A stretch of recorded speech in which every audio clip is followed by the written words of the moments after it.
The ancient Greeks believed in the science that heavier objects, when dropped from a certain height, would fall faster or reach the ground faster compared with lighter objects.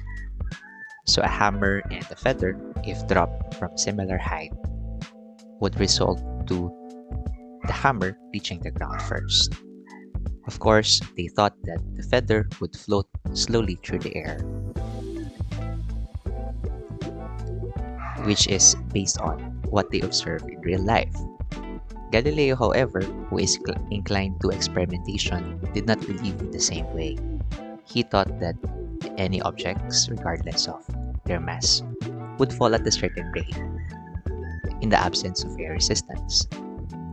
Legend says that he conducted an experiment by climbing the top of the Leaning Tower of Pisa and dropping two balls of similar material but different masses at the same time. He observed that both balls reached the ground simultaneously. In 1971, the astronaut David Scott went to the moon for the Apollo 11 expedition and performed the hammer versus feather experiment. He dropped the hammer and the feather on the surface of the moon to see if Galileo's idea are correct.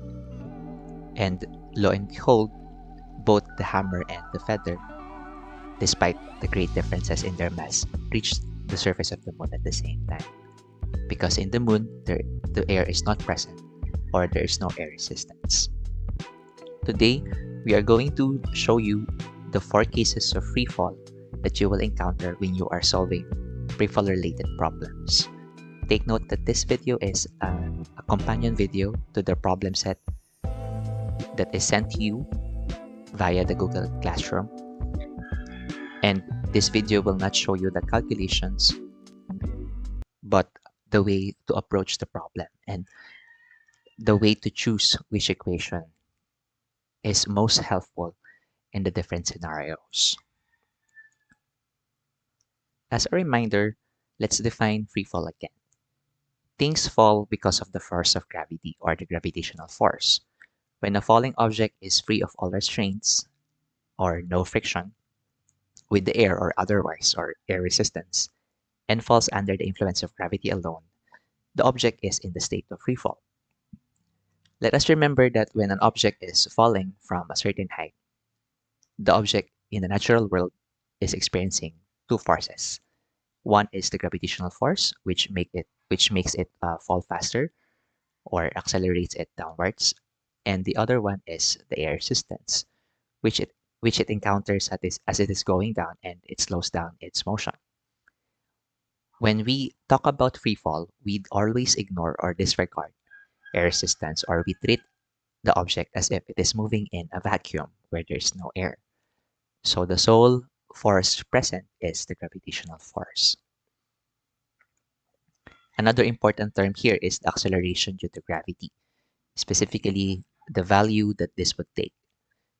According to this one, during each second of fall, the object gains a speed of 10 meters per second.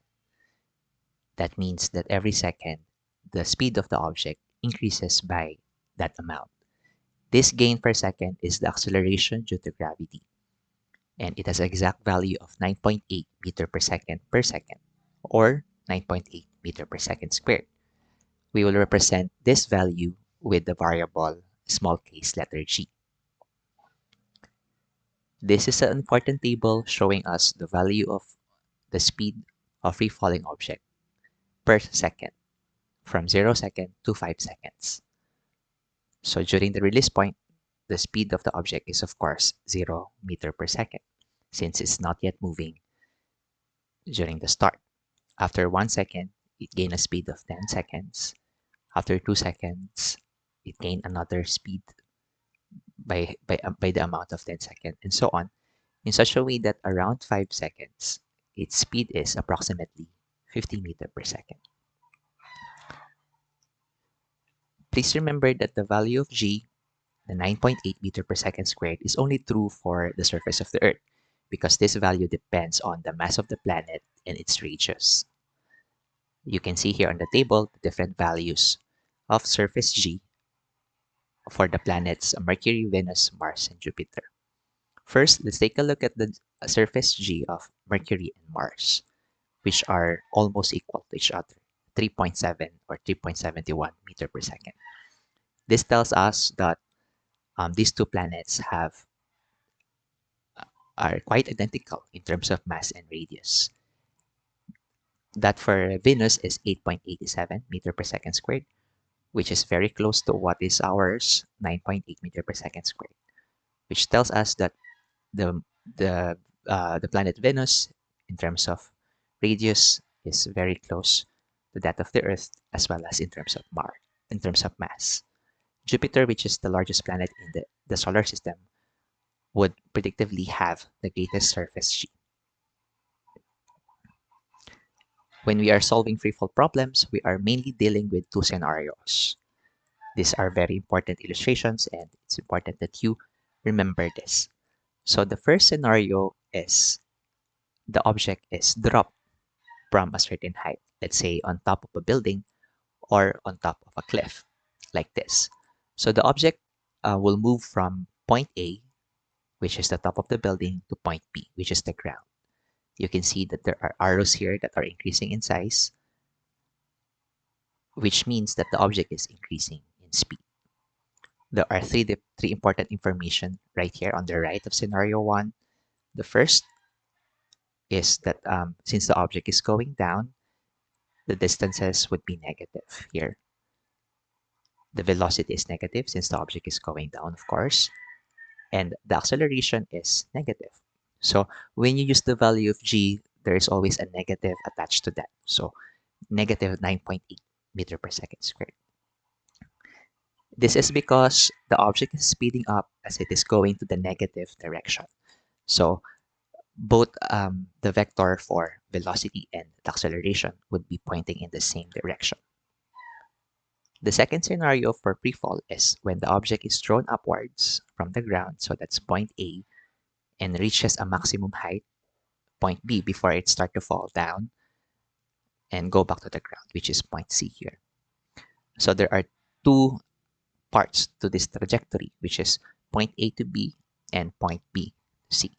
Now let's analyze the important information. First, from point A to B, as the object is going up, or is it going to reach its peak height or maximum height? The first one is, since the object is going up, the distances that we will have here is positive values of y. And since the object is going up, the velocity is also positive, of course. Now here, the acceleration due to gravity is still negative, or still negative 9.8 meter per second squared, despite the object going up. Remember, as the object is going up, it is countering the effect of gravity, which is always downwards. So as a result, the object is slowing down. So the object is slowing down in the positive direction. So the acceleration vector should be opposite in terms of direction with that of the velocity vector, since the object is slowing down. On its way down from B to C, the information is the same with scenario number one. Let's take note as well of the different symbols that we will use. The first one is, of course, the g for acceleration due to gravity. V sub I means initial velocity. B sub f means final velocity. T is time, and D is for height.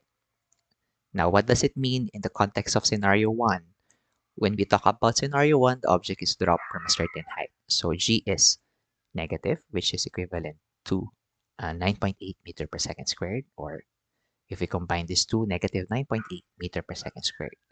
The initial velocity is zero since the object is at rest in the beginning, and you did not apply force for it to go down. You just release it from a certain height. The final velocity is the velocity that it has before it reaches or it hits the ground, which is negative since it's going down. The common question that you will be asked is about time, how much time it would take the ball or the object to reach the ground. Or another important or noteworthy unknown is, you might be asked to how high is the building or the cliff, or what whichever platform, the object was dropped. I have a little note here in the initial velocity. It says here that the initial velocity will not be zero, will not be equal to zero, but would be a negative value if the object is thrown downward instead of being dropped. So remember, if it is thrown, there is a force applied to the object instead of just being released. Okay, so what about for scenario 2, when the object is thrown upwards, reach a maximum height at point B, and then started to go down? So what are the important information?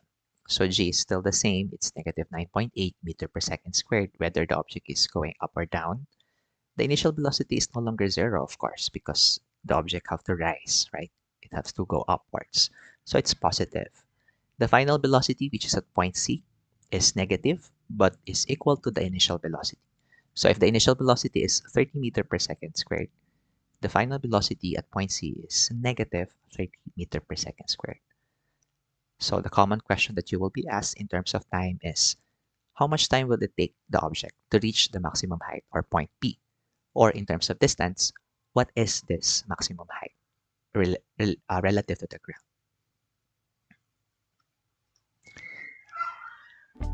In solving pre-qual problems, there will be 4 cases. The first 2 cases was described just a while ago in scenario 1 and scenario 2. Case number 3 and 4 are combination or variation of the 2 cases. Case number 3 is the combination of case 1 and 2. The object is still thrown upwards, just like in case number 2, but this time the person or the thrower is not situated at the ground, but on top of a building. So this means that after the ball reach maximum height and then it would go down to point C, it would still have to travel C to D, which is pertaining to the distance or the height of the building before it reaches the ground. Case number 4 is a variation of case number 1, which in which the object instead of being dropped is thrown downwards. In the next video, we are going to show sample problems for each of these cases, as well as the different equations you will be using for each of them. Again, calculations will not be shown in this case or in this video, but we will focus on identifying the correct equation to be used and learning how to approach each problem.